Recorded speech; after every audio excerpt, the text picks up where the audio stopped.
Welcome to the Borland Climb. We hope this video helps. In this video, I will explain how to cook delicious pumpkin soup from scratch. We'll start by gathering all the necessary ingredients and tools. You'll need 1 medium pumpkin, 2 tablespoons of olive oil, 1 large onion, 2 cloves of garlic, 4 cups of vegetable broth, and 1 cup of heavy cream. Make sure you have a large pot, a sharp knife, a cutting board, and a blender ready for a smooth and creamy result.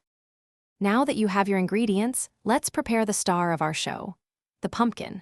First, carefully cut the pumpkin in half and scoop out all the seeds and stringy bits. Then, peel the skin and chop the flesh into 1-inch cubes. This uniform size ensures even cooking. For an extra layer of flavor, you can even roast the pumpkin cubes before adding them to the pot. With your pumpkin prepped, it's time to start cooking. Heat 2 tablespoons of olive oil in a large pot over medium heat. Add your chopped onion and sauté it for about 5 minutes until it becomes translucent. Next, stir in 2 minced cloves of garlic and cook for just 1 minute until fragrant. Finally, add the pumpkin cubes and 4 cups of vegetable broth, bringing it to a boil before simmering for 20 minutes until tender. Once the pumpkin is tender, it's time to achieve that wonderfully smooth texture.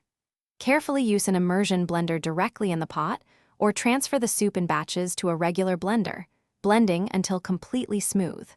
Stir in 1 cup of heavy cream and season generously with salt and freshly ground black pepper to taste.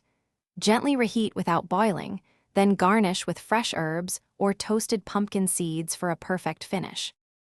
Thanks for watching. Consider subscribing if we helped you.